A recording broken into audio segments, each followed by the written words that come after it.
아멘. 오늘 11월 14일 사도행전 42번째 시간입니다. 오늘 본문 12장이었는데요. 전체가 좀 길긴 했지만 다 읽었습니다. 어떤 흐름인지 어떤 내용인지를 우리가 알아야 되기 때문에 일단은 다 읽었는데요. 하나씩 좀 설명을 드리도록 하겠습니다.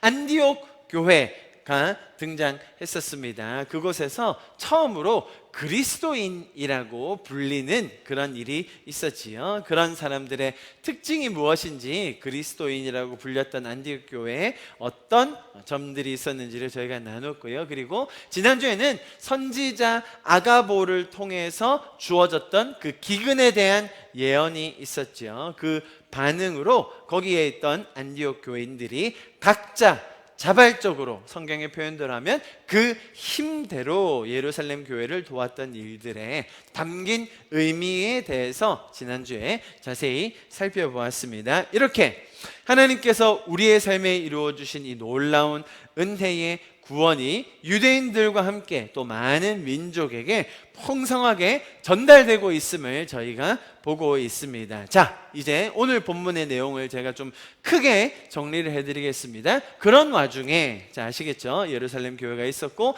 안디옥 교회가 있었고, 기근을 통해서 그 두 교회가 어찌 보면 성숙하게 반응할 수 있었던 그런 기회를 가졌습니다. 그 와중에 다시 그리스도인들을 향한 핍박이 일어났습니다. 스데반의 죽음 이후로는 사실 한동안 박해가 잠잠했었습니다. 그런데 안디옥이라는 이 지역에서 이런 복음의 전파와 함께 믿는 자들, 회심한 자들이 많이 일어난다는 그런 소식을 들었던 바리새인들을 포함한 유대인들의 심기가 불편했습니다.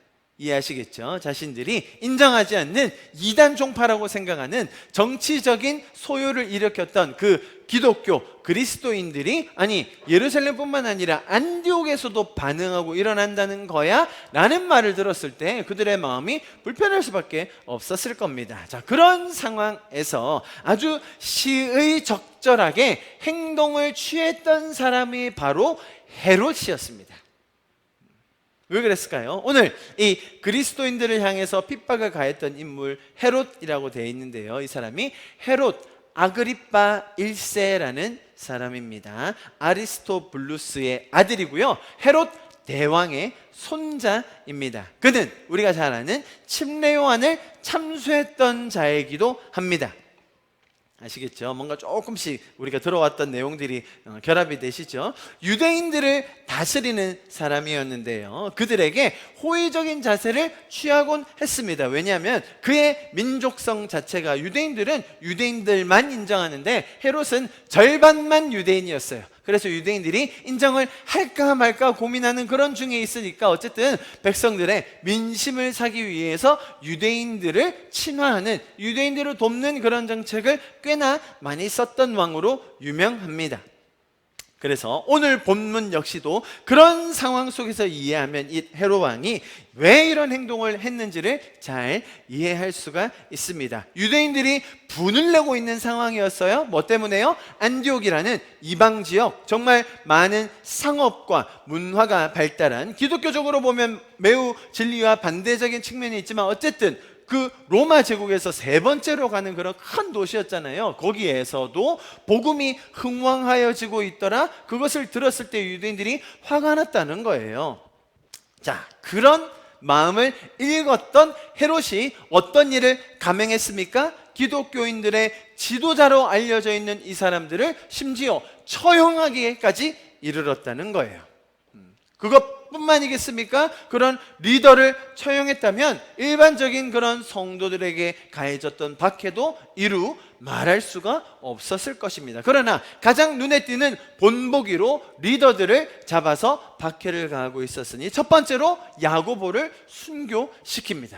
스데반 이후에 두 번째로 나타난 순교 사건입니다. 바로 이어서 다음 리더로 잘 알려져 있는 베드로도 잡아서 감옥에 가두게 됩니다. 여러분, 베드로는 이번에 갇힌 게 감옥에 세 번째 갇힌 거예요.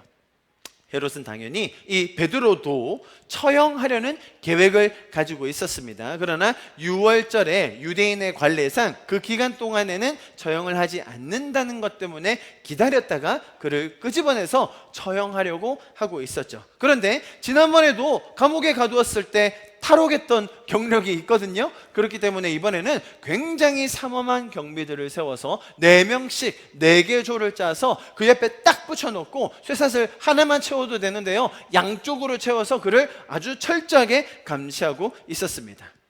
이 소식을 들은 교인들은 당연히 기도를 하고 있었고요.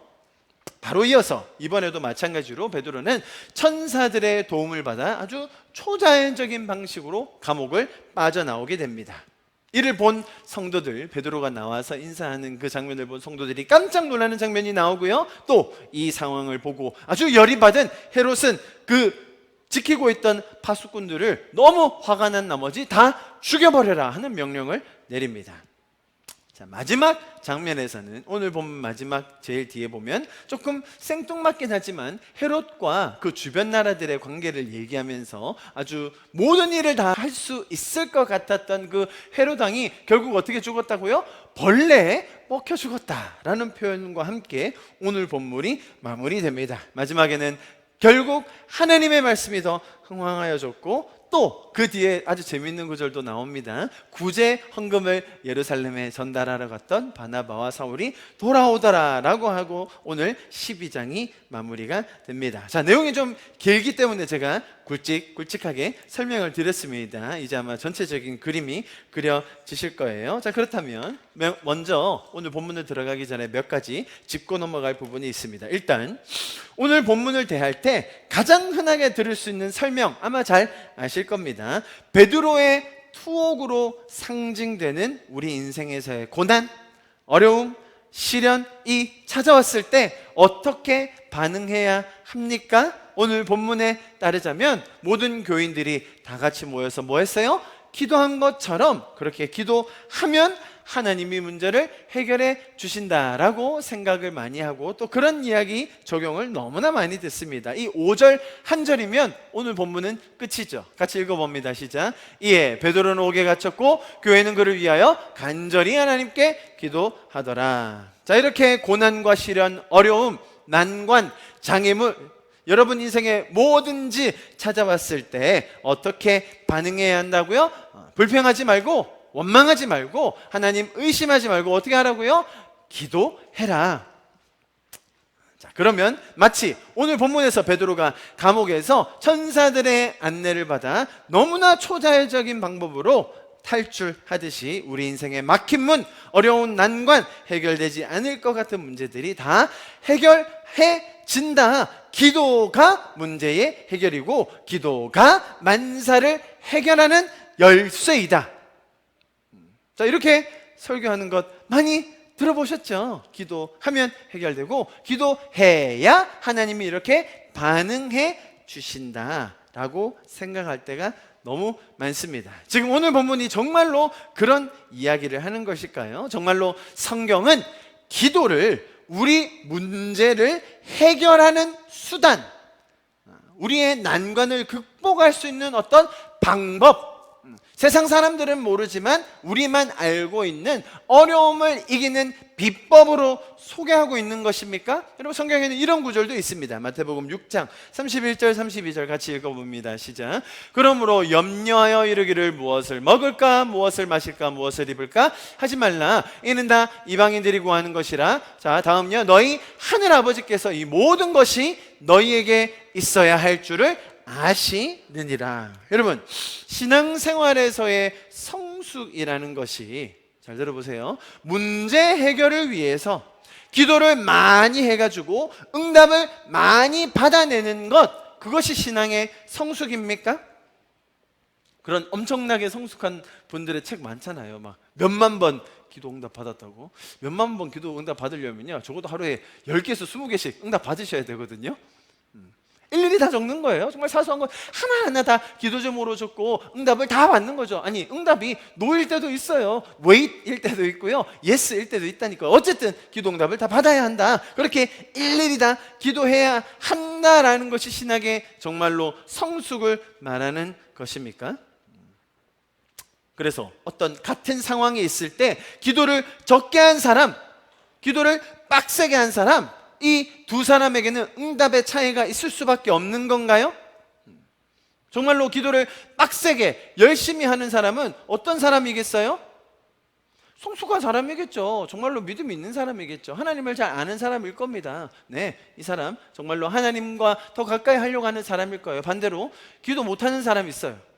기도 어떻게 해야 될지도 모르겠고, 기도한다고 응답이 올지도 모르겠고, 믿음이 연약한 사람이 있어요. 솔직한 말로 누구의 응답을 더 들어주셔야 됩니까? 자, 제가 굳이 답은 하지 않겠어요. 성경의 전체 맥락을 보자는 겁니다. 여러분, 하나님께서는 우리가 기도하는 그런 정성적, 정량적 평가를 통해서 우리에게 응답을 달리 주시는 분인가요?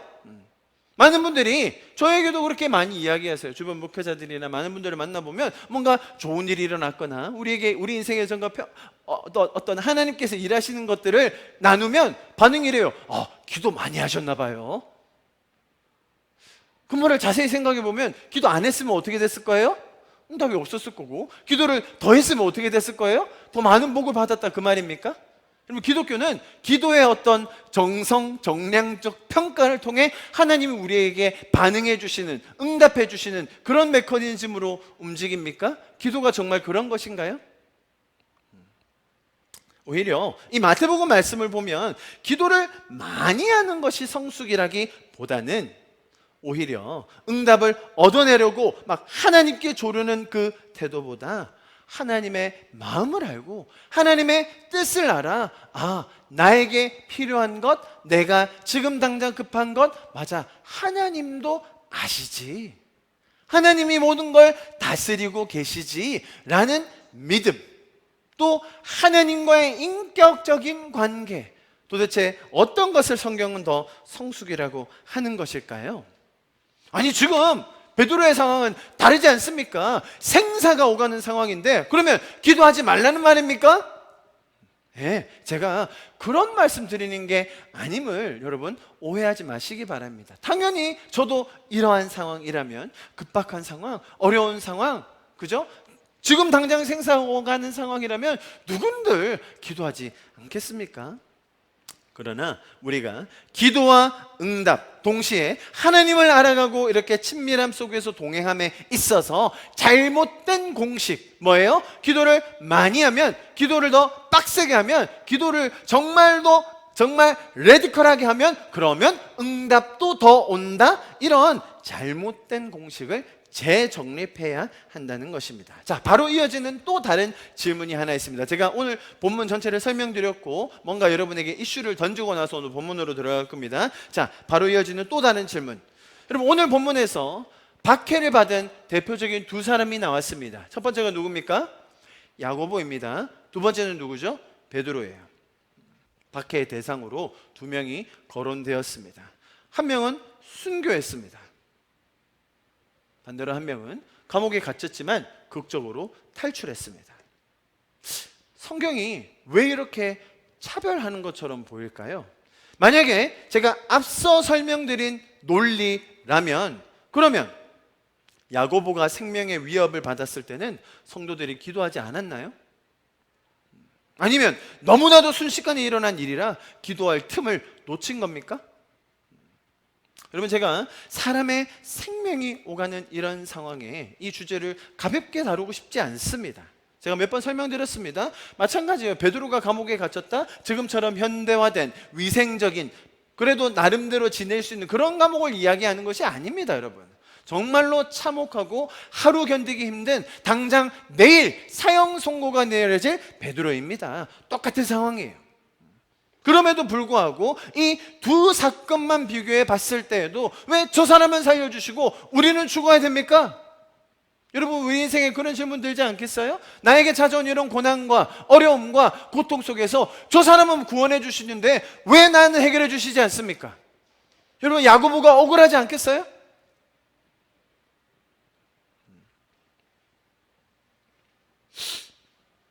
그래서 제가 이 앞선 논리, 기도를 많이 해야, 그죠? 기도를 해야만 하나님이 응답해 주신다. 지금 성경이 그런 이야기를 전달하려고 하는 게 아님을 제가 이렇게 문제 제기를 통해 여러분과 나누기 원하는 것입니다. 많은 사람들이 이렇게 이야기합니다. 야고보는 사실 성경에 그렇게 큰 활약상이 없었어요. 복음서에서는 조금 등장하긴 했지만 사도행전에 와서 큰 활약상이 없었습니다. 그런데 반대로 베드로야말로 신약 전체에서 또 사도행전 전반부를 이끌고 가는 아주 중추적인 인물이었기 때문에 어쨌든 하나님이 살려주셔야 했던 것 아닙니까? 라는 의문까지 가져요. 정말로 그런 인물이었기 때문에 기도할 시간도 주어졌고 기도했기 때문에 살렸다? 제가 지금 여러분에게 이런 질문들에 대해서 뭔가 딱 떨어지는 어떤 정답을 드리겠다는 것이 아니라, 여러분, 우리의 이런 죄적인 사고, 또 하나님에 대한 오해, 성경을 나의 죄적인 시각으로 바라봄을 통해서 이런 잘못된 질문들이 나온다는 것을 제가 여러분에게 다시 한번 바로잡기 위해서 기억하게 해드림을 여러분 아셨으면 좋겠어요. 보십시오. 또 마지막으로 제가 가장 황당했던 그런 해석이 있었는데요. 19절 보시면 헤롯이 그를 찾아 또 보지 못하며, 헤롯이 누구를 찾았어요? 베드로가 감옥에 갇혀 있었는데 찾았어요. 탈출했습니다. 다른 간수들도 정말 놀랐어요. 못하며 파수꾼들을 신문하고 어떻게 합니까? 죽이라 명령하니라. 헤롯이 유대를 떠나 가이사랴로 내려가서 머무니라. 제가 이 장면에 딸린 해석을 보고 정말 깜짝 놀랐어요. 주석에 이렇게 적혀 있었습니다. 하나님께서는 베드로를 통하여 많은 사람을 구원하기 위해 헤롯의 16명의 군사들을 희생시키셨다. 자, 제가 16명이라고 아까 설명드렸죠. 4명씩 4패로 나누어서 지키고 있었어요. 그래서 베드로를 구원하여서 더 많은 영혼들을 살리기 위해 하나님이 누구를 죽이셨다고요? 이 16명의 간수를 죽이셨다는 거예요. 여러분, 어떻게 하나님을 이런 분으로 이해할 수 있을까요? 하나님에 대한 잘못된 이해, 이 성경의 전체적인 맥락에 대한 오해로 인해서 여러분 오늘 본문을 오해하게 되는 것입니다. 여러분, 그래서 오늘 저희가 본문 전체적으로 볼 때 참 중요한 이런 하나님에 대한 정말 어찌 보면 신학적이기도 하지만 또 우리 실생활에 너무나 중요한 부분이 많이 담겨 있습니다. 오늘 본문으로 한번 들어가 보도록 하겠습니다. 보십시오. 먼저 베드로의 모습을 살펴봅니다. 베드로가 갇혔습니다. 성도들은 기도하고 있었어요. 헤롯이 보십시오.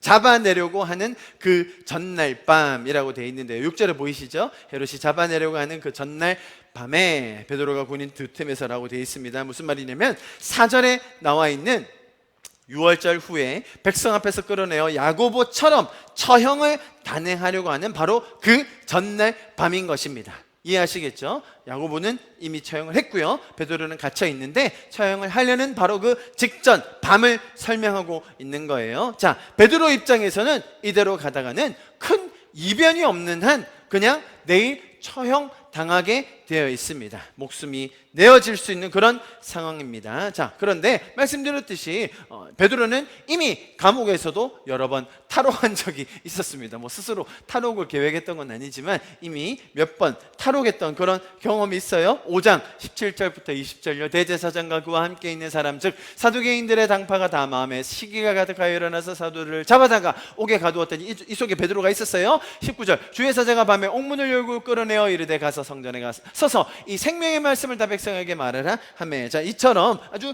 기적적으로 베드로가 탈옥을 한 경험들 분명히 있었습니다. 그래서 아까 말씀드렸듯이 헤롯은 간수들의 실수를 막기 위해 아주 최선의 방법을 동원하여 그 감옥을 지켰습니다. 16명, 심지어 그 중에 2명은 어떻게 했습니까? 6절에 보시면 두 군인 틈에서 아예 옴싹달짝을 못하도록 두 군인 사이에서 쇠사슬로 아주 칭칭 묶어놨습니다.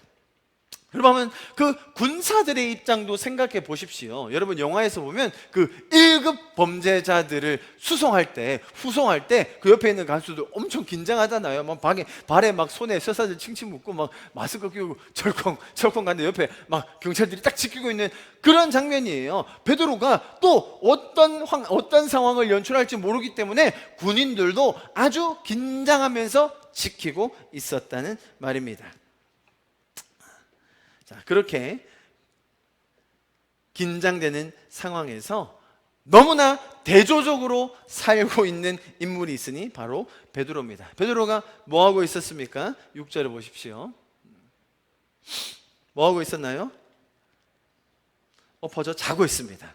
뭐 옆에 바짝 붙어가지고 쇠사슬을 칭칭 동여 매건 말건, 밖에서 십수명이 막 우글거리면서 지키건 말건 베드로는 아주 평안하게 자고 있었습니다. 자, 이런 베드로의 행동이 의미하는 바가 뭘까요? 베드로는 정말 깊은 잠에 빠져서 너무나 평안하게 자고 있었는데요. 이 자는 이 상황에 대해서 두 가지 해석이 있습니다. 첫 번째, 도저히 빠져나올 수 없는 상황이기 때문에 자포자기하는 마음으로 잠이라도 잤다.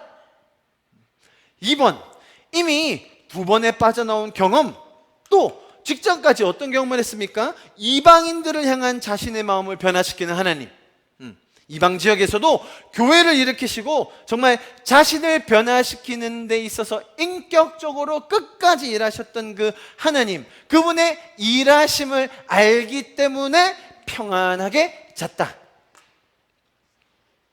의외로 이 두 가지 해석 중에요, 1번이라고 생각하는 분들이 꽤나 많아요. 그냥 어쩔 수 없으니까, 더 이상 할 수 있는 게 없으니까 에라 모르겠다, 그냥 잠이나 자자.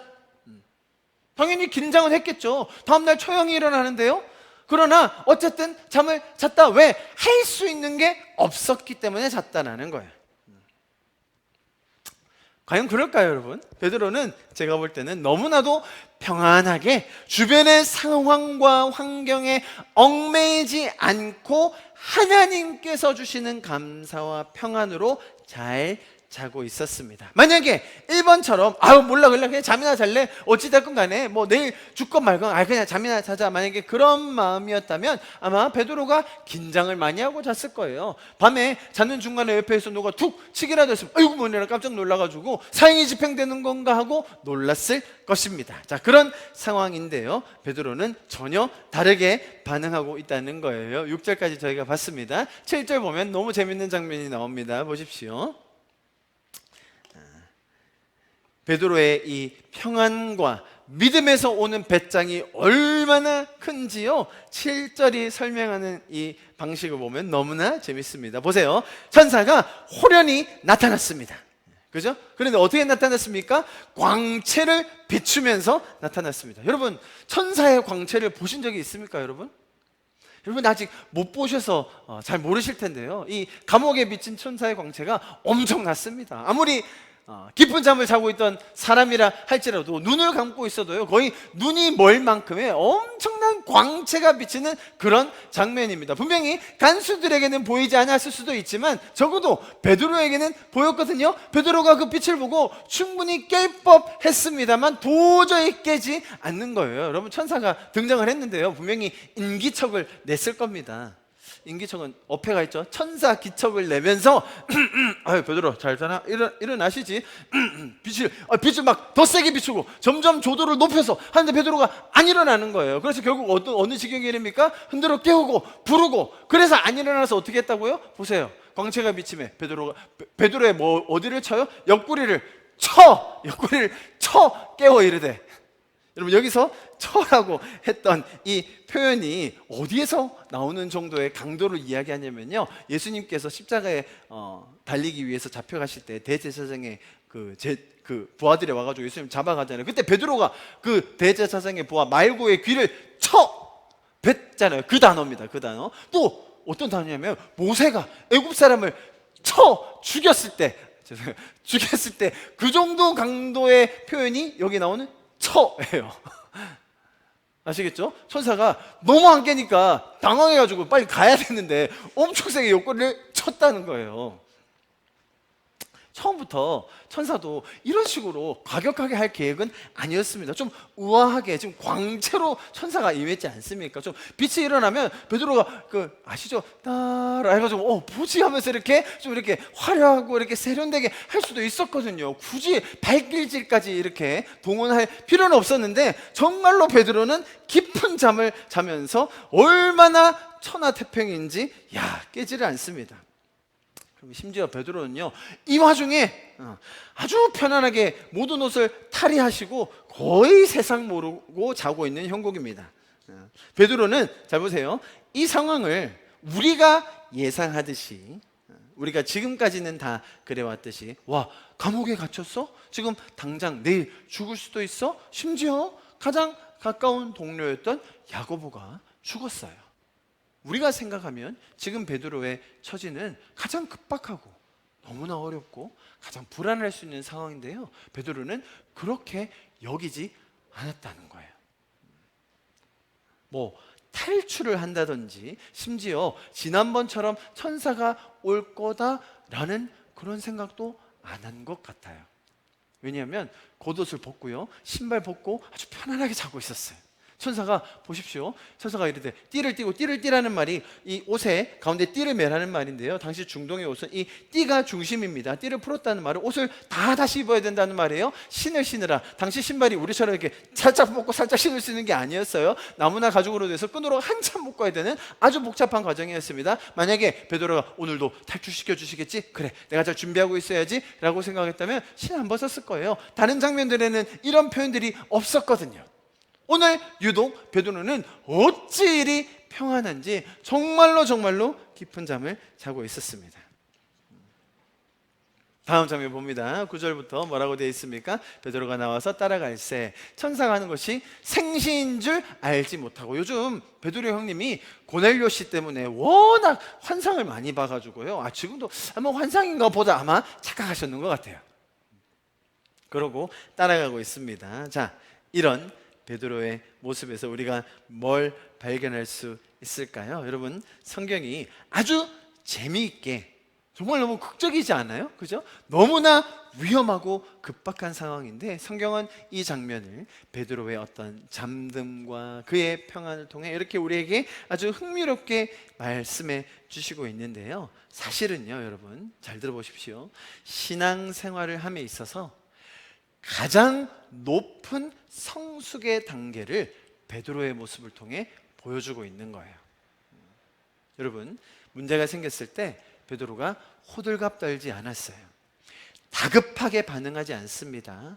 바로 직전에 가장 가까운 동료 야고보가 죽었음에도 불구하고, 그 충격이 엄청날 텐데도 불구하고, 그런데 베드로에게는 죽음도 꺾을 수 없는, 세상이 감당할 수 없는 이 믿음이 있었다는 것입니다. 여러분, 베드로가 원래 이런 사람이었습니까? 아니요. 가장 믿음 없고 가장 신뢰 못하고 제일 예수님의 말씀 못 알아듣고 설레발치고 김칫국 마시고 배신하고 편가르기 하고 특권의식에 쩔어있고, 뭐 좀 더 없나요? 아무튼 가장 전형적인 죄인의 모습, 저와 여러분의 모습을 가장 잘 투영했던 인물이 바로 베드로였습니다. 자, 그런데 베드로가 오늘 장면에서, 여러분 지금까지 저희가 사도행전을 40번 이상 봤습니다. 40주 이상 봤어요. 자, 이렇게 수많은 시간을 거치면서 하나님께서는 베드로를 이렇게 믿음의 사람으로 변화시켜 주신 것입니다. 여러분, 베드로가 뭔가를 잘했기 때문에, 베드로가 반응을 잘하고 베드로가 헌신을 잘하고 베드로가 뭔가 하나님께 좋은 것들을 보여드렸기 때문에 이런 결과가 일어난 것이 아니라, 여러분 하나님께서 이런 믿음 없고 연약하고 죄적인 사고로만 가득 차 있던 베드로를 변화시켜서 지금 여기까지 인도해 주신 것입니다. 성령께서 베드로에게 생각나게 하시고 기억나게 하시며 믿음을 더해 주셨습니다. 그리고 지금까지 가르쳐 주신 결과로 이렇게 믿음의 사람으로 변화시켜 주셨으며 저와 여러분을 이렇게 이끌어 가실 줄 믿습니다. 여러분, 오늘 본문이 12장 전체라고 말씀드렸습니다. 놀라운 것이 뭔지 아십니까? 자, 이렇게 변화된 베드로의 모습. 자, 지금부터 베드로의 사역이 어떻게 펼쳐질까요, 여러분? 야, 이 정도 믿음, 이제 뭐 정말 베드로 안에 남아있는 그런 하나하나의 잘못된 생각들, 또 믿음 없었던 것들, 연약한 것들, 하나님이 정말 이렇게 많은 장면을 통해, 시간을 통해 다 해결해 주시고 가르쳐 주고 변화시켜 주셨잖아요. 자, 12장이 끝나고 이제부터 어떤 역사가 펼쳐질까요? 여러분, 놀라지 마십시오. 12장을 끝으로 베드로는 이제 등장하지 않아요. 나중에 예루살렘 회의 때 딱 한 번 나옵니다. 그때 회의하러 와야죠. 회의도 하러 와야 될 거 아닙니까? 그래도 리더십 중에 한 명이었는데 그때도 특별한 역할은 없습니다. 그냥 왔다 가요. 자, 여러분 이런 걸 전문 용어로 뭐라고 하는지 아십니까? 이제 하산해라. 다 배웠구나. 이제 베드로에 대한 기록이 필요가 없어요. 이제 성경이 베드로에 대해서 이제 주저리 어떤 부분이 더 약했는지, 어떤 부분을 더 죄적으로 사고 있는지 이제 적을 필요가 없어요. 하나님의 마음을 제대로 알아. 아, 이것이 하나님의 뜻이지. 맞아, 이런 고난 중에라도 하나님이 역사하시지. 여러분, 그렇다고 해서 이제 베드로에게 더 이상 고난이 없느냐? 지금 성경이 그런 얘기를 하는 게 아니라는 거예요. 여러분, 야고보가 순교할 때 억울한 마음으로 순교했을까요? 아니죠. 베드로는 가장 이 제자들 중에서, 사도들 중에서, 성도들 중에서 가장 연약한 사람의 대표로 나왔다니까요. 베드로가 이랬다면 야고보에게는 더 큰 영광이 주어졌을 것입니다.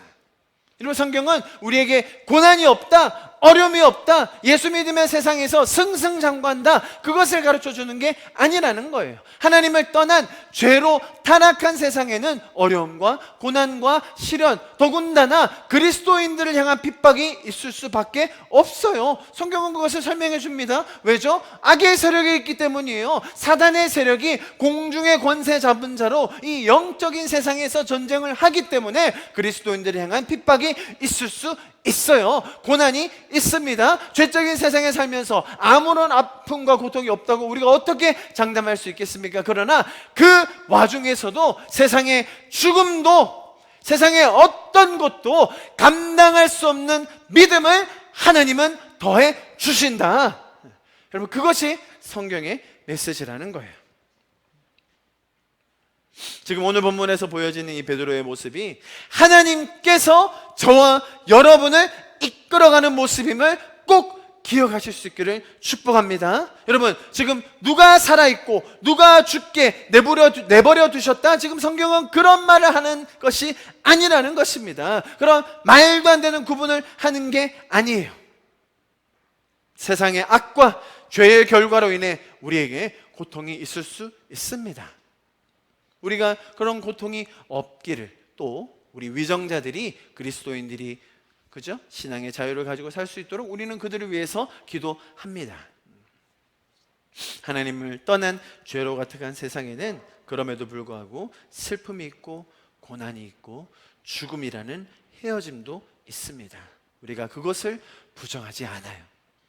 오히려 성경은 그런 상황에서도 평안을 잃지 않고 최후 승리할 수 있는 그 놀라운 하나님과의 인격적인 관계, 그분의 일하심을 우리로 초청하고 계신 것입니다. 할렐루야, 아멘. 자, 베드로의 모습을 보았습니다. 이 베드로의 아름다운 퇴장, 너무나 성경이 우리에게 잘 설명해 주고 있는 것 같습니다. 자, 그렇게 감옥을 나온 베드로가 이제 성도들을 만나러 마가의 어머니의 집으로 갑니다. 자, 바로 이어지는 장면 보겠습니다. 사도행전에 저희가 처음 나왔던 그 오순절에 성령 강림이 일어났던 장소가 어디였죠? 마가의 다락방이라고 했지 않습니까? 그 장소입니다. 그 장소. 근데 우리가 쉽게 생각하면 다락방이라고 하면 어떤 장면이 떠올라요? 이렇게 일단 숙이고 들어가서 들어가는 그런 공간으로 생각하는데, 여기서 말하는 다락방 몇 명이 있었다고요? 120명이 들어가 있었던 방이에요. 엄청나게 큰 대궐이었습니다. 그런 집이었어요. 이해하시겠죠? 그런 집이었기 때문에 어떤 사람들이 있었냐면, 그 집이 아주 넓었을 거예요. 집도 크고 마당도 있고 문도 따로 있는 그런 집이었을 거예요. 그래서 그 문을 지키는 하인들이 있었어요. 아시겠죠? 그런 여자 종들, 여종들이 있었습니다. 오늘 그 장면이 나오는 거예요. 한번 보십시오. 그 여자아이의 이름이 나와요. 12절 보세요. 깨닫고 마가라는 요한의 어머니 마리아의 집에 가니 여러 사람이 거기에서 모여서 또 기도하고 있었습니다. 그죠? 베드로의 그런 상황을 때문에 모여서 기도하고 있었는데 13절 같이 읽어봅니다. 시작. 베드로가 대문을 두드린데 로데라 하는 여자아이가 영접하러 나왔다가. 여러분 성경에 로데라는 이름 들어보신 적 있습니까? 저는 거의 처음 들어본 것 같아요. 로데? 로데라는 아이가 있었나? 저만 그런 건 아니죠, 여러분? 여러분 당시에 말씀드렸듯이 이렇게 문을 지키는 아이가 있었어요. 여종들이 있었습니다. 그런데 성경이 이 아이의 이름을 이야기해줘요. 너무 재밌지 않습니까? 이름의 뜻도 너무 아름다운 장미라는 아이예요. 장미. 로데, 최로데. 이상 어색한가? 자, 이 아이가 영접하러 나갔다고 해요. 그 말은 말을 들으려고 순종하고 말을 듣고 귀를 기울이다, 이런 뜻을 가지고 있어요. 이 말의 뜻이 뭐겠습니까? 누군가가 문을 두드리자 이 로데라는 여종이 누구의 음성인가 듣기 위해 대문으로 가까이 갔다는 거예요. 이 여종 로데는요, 목소리만 듣고 단번에 알았어요. 베드로 사도님이시잖아, 베드로시잖아 하고 바로 알아들었어요. 너무 놀래가지고, 너무 기뻐가지고 어떻게 했어요? 원래 지금 뭐 하러 가야 돼요? 가서 문 열어주러 가야 되거든요. 얘야 있니? 베드로 사도잖아. 바로 하고 문도 안 열어주고 그냥 그 길로 집으로 들어간 거예요. 장면 보이시죠? 그래서 사람들에게 알렸습니다. 자, 여러분, 제가 제일 처음에 드렸던 질문, 기도했더니 베드로가 풀려났다? 우리가 믿음으로 기도하면 하나님이 응답해 주신다? 차라리 누군가 저에게 로데의 믿음을 가져라 라고 말한다면 제가 믿겠어요.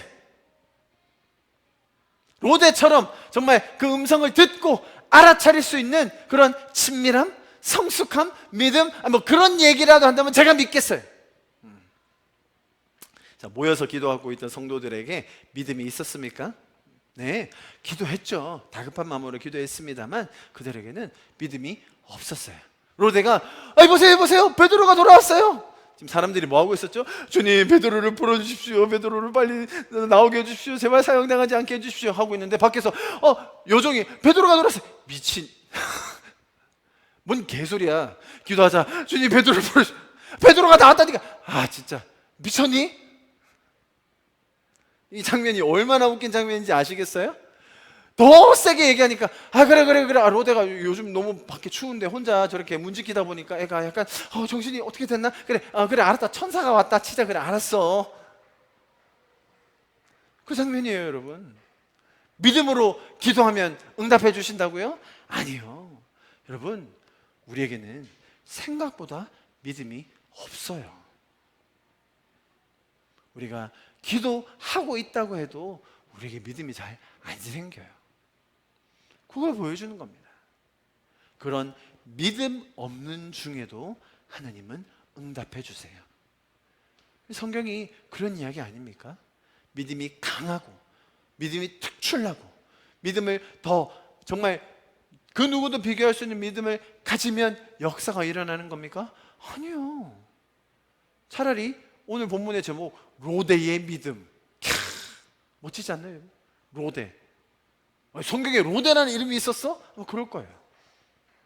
성경이 왜 로데의 이름을 적었으며 왜 기도하는 이 사람들이 어쩜 이렇게 못 믿었는지를 우리에게 보여주고 있는지 여러분, 우리가 다시 한번 생각해 봐야 합니다. 여러분, 기적이요, 응답이요, 그런 걸 많이 경험하고 체험한다고 믿음이 더 생기던가요? 한번 잘 생각해 보십시오, 여러분.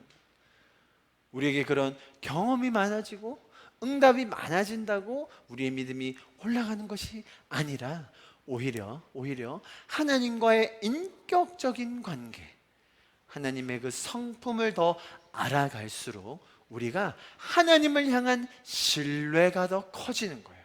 왜요? 하나님이 어떻게 일하시는 분이신지를, 하나님이 우리를 어떻게 인도하시고 어떤 약속을 주었는지를 알기 때문에 그 믿음이 생기는 것이지, 기적을 통해 응답을 통해 우리가 믿음이 성장한다? 그것이 아니라는 거예요. 네, 분명 그 과정을 통해서 우리가 하나님을 경험하기 때문에 뭐 그것이 믿음과 상관없다 그런 말은 할 수 없겠죠. 그러나 성경이 말하는 본질은 우리가 믿음이 쉽게 생기지 않는구나. 오히려 순수한 마음으로 문을 지키고 있었던 이 로데라는 여종의 이름을 기록하심으로써 우리의 믿음이 그렇게 커지면서 정말 그것으로 응답받는 것이 아닌 인격적인 하나님의 일하시는 방법을 우리로 배우게 하시는 본문이라는 것을 여러분 꼭 기억하시면 좋겠습니다.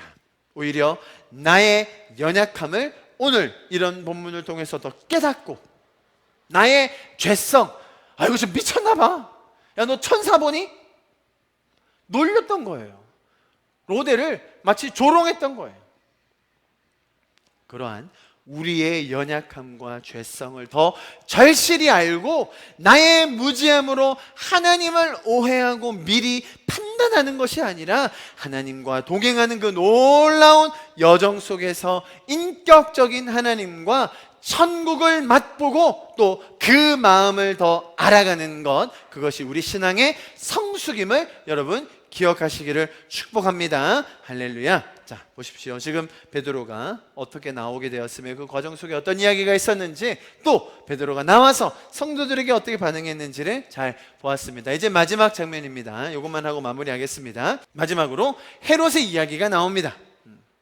18절 보십시오. 날이 새매 군인들은 베드로가 어떻게 되었는지를 알지 못하니 적지 않게 소동했습니다. 그죠? 헤롯이 그를 찾아도 보지 못하며 파수꾼들을 신문하고 죽이라 명령하니라 죽여버렸습니다. 정말 헤롯이 자기 마음대로 하는 그런 폭군임을 보여주고 있어요. 헤롯이 그리고 유대를 떠나 가이사랴로 내려가서 머뭅니다. AD 44년도 로마 황제 글라디오스의 생일이 8월 1일이었습니다. 자, 그것을 축하하는 운동 경기가 가이사랴에서 있었어요. 그래서 19절에 가이사랴로 헤롯이 내려갑니다. 자, 그래서 20절 보세요. 바로 이어지는 장면입니다. 헤롯이 두로와 시돈 사람들을 대단히 노여워하니, 갑자기 장면이 바뀌어요. 헤롯이 두로와 시돈 사람들을 아주 싫어했다는 걸, 그 이유가 바로 나옵니다. 그들의 지방이, 그 두로와 시돈 지역이 왕국에서 나는, 자기 왕국에서 나는 양식을 먹는 까닭에, 그러니까 두로와 시돈은 자급자족을 못하는 상황이었어요. 그래서 식물, 곡물을 거기서 수입해야 되는 상황이었거든요. 당연히 돈을 내고 하는 상황이었지만 식물, 먹는 것이 가지는 큰 권력이 있지 않습니까? 그래서 헤롯은 마치 그것을 이 나라를 조종할 수 있는, 전쟁이나 무력을 하지 않더라도 음식을 주느냐 마느냐로 이 사람들을 조정하고 있는 그런 상황이었습니다. 그래서 두로와 시돈이 그렇게만 당할 순 없으니 누구를 매수합니까? 보세요. 한 마음으로 그에게 나와 누구를 매수합니까? 왕의 침소를 맡은 신하 블라스도를 설득하여, 설득했다는 말이 뭐겠습니까? 엄청난 뇌물을 줬을 거예요. 헤롯 바로 옆에서 침상을 맡은 자였으니까 얼마나 고위직이었겠습니까? 음식 맡은 자, 침상 맡은 자, 그만큼 왕의 신변을 보호하는 사람이었거든요. 그 사람을 매수해서 뇌물 주고, 그죠? 잘 구슬러 가지고 헤롯 왕께 좀 기분 좋게 해드리고 좀 곡물 주는 이런 과정 좀 순탄하게 해봅시다 라는 그런 장면을 설명하고 있는 거예요. 아시겠죠? 그랬더니 헤롯도 자기 가까운 애들이 막 자꾸 그렇게 얘기하니까 그래 줘라 하면서 잘 풀어가는 그런 장면이 나옵니다.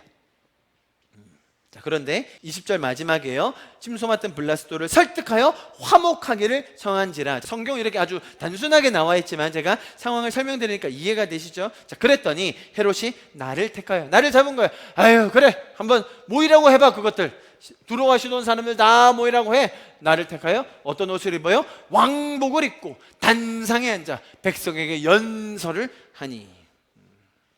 자, 그랬더니 어떻게 반응합니까? 백성들이 크게 부르되 두로와 시돈 사람들이 다 같이 모여 뭐라고 이야기합니까? 이야, 헤롯 왕의 목소리는 신의 목소리입니다. 사람의 목소리가 아닙니다. 왕이시여 만세. 자, 헤롯의 기분이 어떻겠습니까? 아주 찢어지겠죠. 왕복을 입었다고 돼 있어요.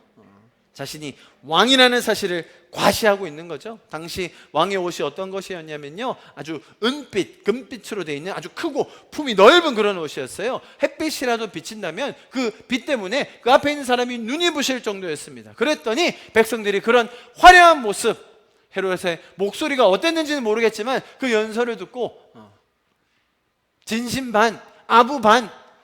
와, 왕이 아니시라 신이십니다. 로마 제국에 황제 따로 있는데, 그죠? 로마 제국의 황제가 신입니다. 그런데 분봉왕 수준의 이 헤롯을 신이라고 아주 지켜 세워주고 있습니다. 자, 여러분, 이 장면이 왜 나왔겠습니까? 자, 헤롯의 이런 심리, 이 죄적인 세상에 결집된 결정체를 보여줘요. 자, 여러분, 오늘 본문 한번 다시 떠올려 보십시오. 헤롯은 마음만 먹으면 뭐든지 할 수 있었어요. 자신의 명성과 인기와 자기의 야욕과 욕정을 위해서는 아무것도 거스를 게 없는 사람이었어요. 자신의 생각, 자신의 지혜, 자기가 다스리려고 했던 모든 계획을 다 이루고 제대로 풀어가기 위해서 그는 사람을 죽이는 것, 심지어 자기 간수, 아무런 죄 없는 간수를 죽이는 것, 두로와 시돈, 식량이 달려 있었어요. 여러분, 한 지역, 한 나라가 죽고 사느냐 하는 문제입니다. 그것 자기 손에 달린 거예요. 아니, 왕이라는 신분을 뛰어넘어 이제 신이 되어버린 남자 헤롯이에요.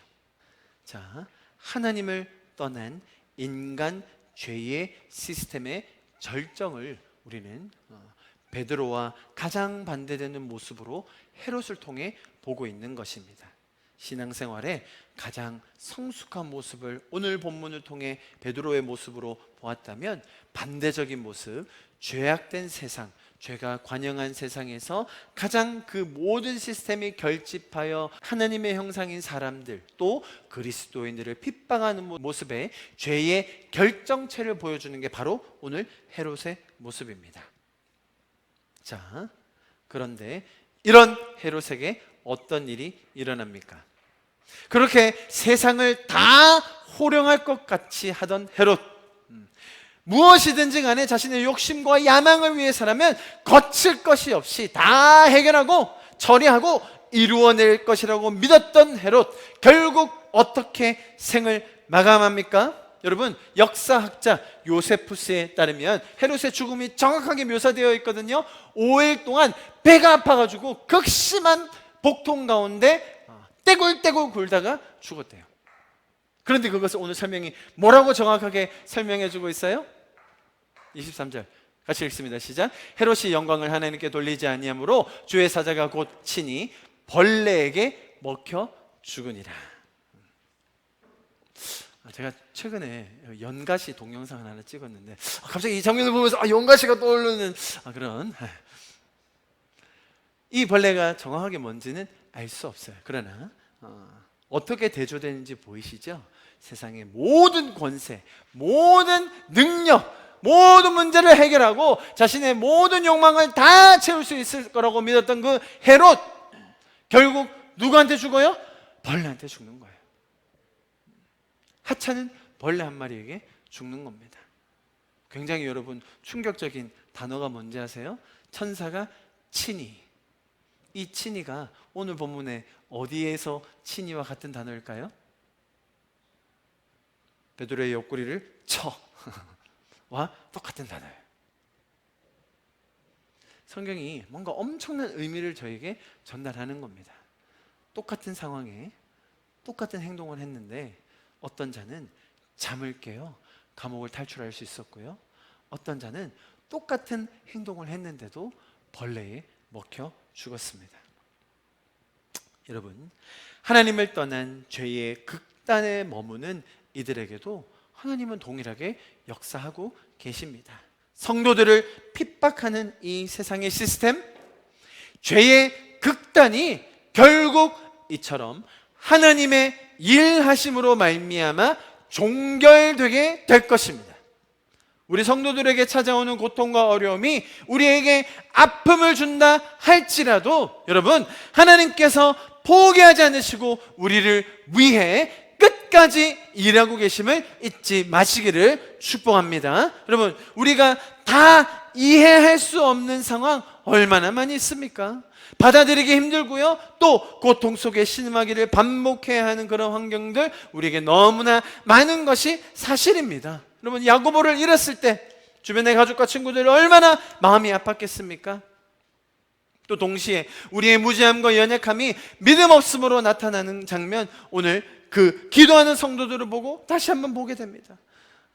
보고 또 들어도 믿지도 않고, 기도하고 있음에도 불구하고 깨달아지지도 않는, 이해되지도 않는 경우 너무나 많이 있습니다.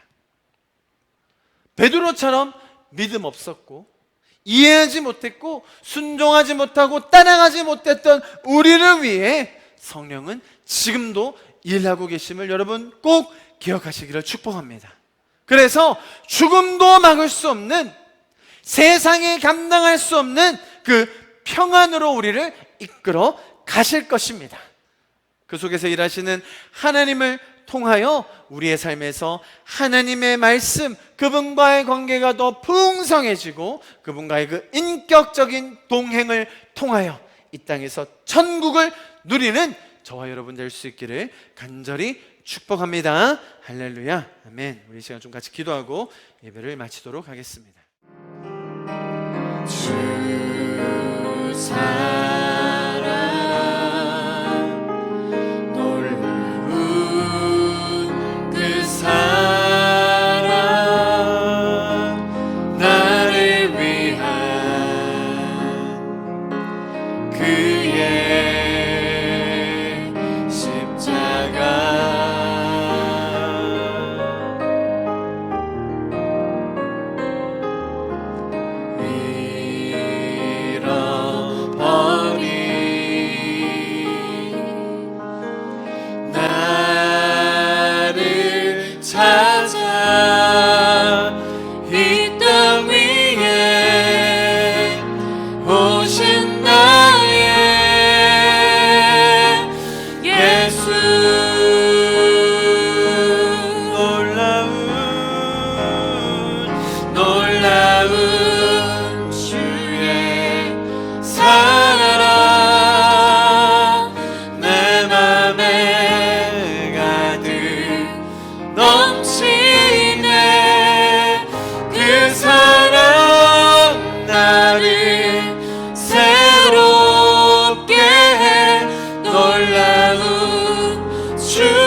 딱딱하고 어지럽고